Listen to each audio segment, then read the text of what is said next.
New year, new you, or something like that. As January is kicking off, maybe you've been quietly toying with the idea of picking up that passion project that you have been thinking about for a while. And since this channel is all about violin, we're going to be talking about that particular passion, picking up a new instrument, the violin, and trying to learn it from scratch as an adult. You may be sitting there wondering, am I too old? Is it too late? Is it too hard? How will I ever make enough time to practice? It takes a lot to master an instrument. And while you're not wrong, it does take a while to master the violin. Rest assured, you're not too old and it's not too late. Hi, my name is Ariadna. I'm a violinist, educator, and Alexander Technique practitioner, and welcome to Mindful Strings, where I help you learn the violin on your own time, prioritizing sustainability and consistency in your practice. If you're ready to make progress in as little as 15 minutes a day, let's get started. Quick side note, I put together a free 15-minute guided practice session. If you'd like to check it out, click the link down below. There are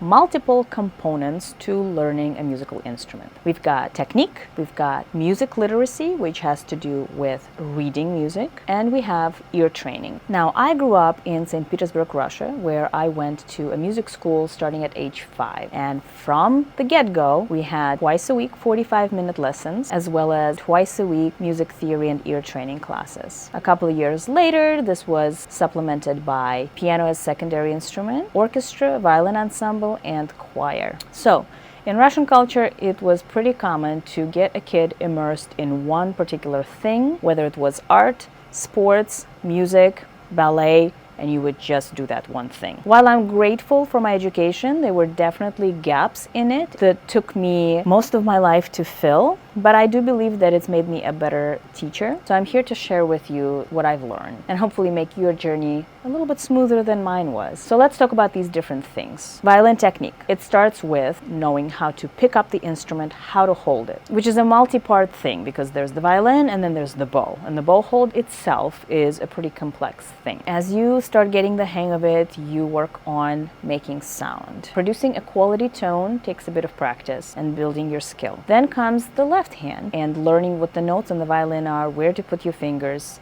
how to put your fingers on the string. Typically with this is paired how to read the music. You might want to say, oh, I don't want to learn how to read, it's going to take too long, I'm just going to learn by ear. There's nothing wrong with learning by ear per se, it's a great skill to have. I often learn music by ear. However, it is a lot faster to learn something when you know how to read the notes. It's just a great skill to have, to be able to sight read things, to be able to practice things that are written out so you don't have to go back and listen to someone else's recording. It just gives you better, more diverse tool set for learning the music that you want to play. When it comes to ear training, you do have to be able to play pitch correctly on the violin, right? It's one of those instruments where you can play out of tune and it's going to sound pretty terrible. To play the violin in tune, you should be able to match pitch and sing in tune. And before you click away and say, this is not for me, I can't sing, I can't match pitch, I'm tone deaf, stop for a second, because you still can learn how to play the violin, how to match pitch, and it doesn't mean that you have to take voice lessons or become a singer.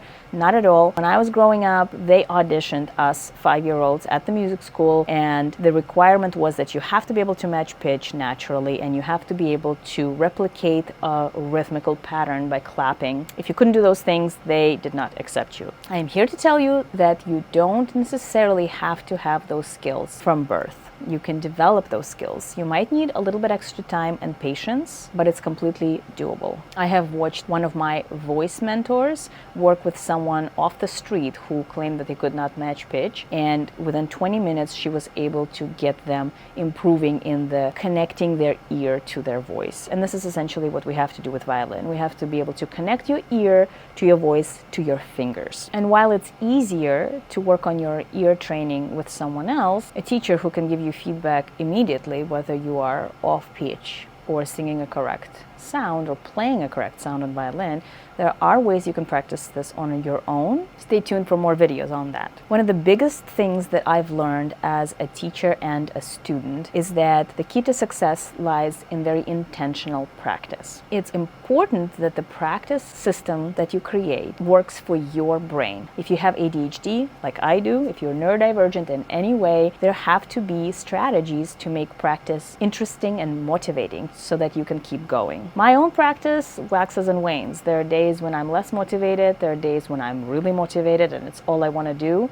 There are days that I skip altogether, and I have learned to not beat myself up about it, but just restart the practice again and again. You may have taken lessons as a kid, and the teacher would tell you to go home and practice the piece that they assigned, and then at home your parents would say, it's time to practice, go sit at the piano or go pick up your violin. And maybe you didn't want to do it because it didn't sound like fun, but maybe you weren't sure exactly how to do it. It takes most of us a really long time to learn how to truly practice well. In fact, I think it's the hardest thing to teach a person as well, partly because there are so many different components to learning the violin, and if you're taking lessons once a week or twice a week even, it's going to take some real organization and a lot of mental energy to be able to apply all these different things. Now, if any of this sounds interesting, I invite you to subscribe, because I will be adding more videos about how to start learning to read music, how to start structuring your practice better, and what are some tips and tricks that have helped me as someone with ADHD to maintain my progression in learning challenging pieces.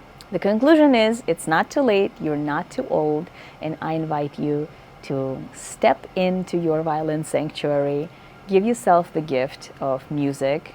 If you do consider yourself a senior citizen and are worried that it's too late for you, think about of all the benefits that you will receive for your brain and your memory if you pick up a new instrument now. So Happy New Year to you. If you have any questions, please don't hesitate to write a comment down below, and I'll see you in the next video.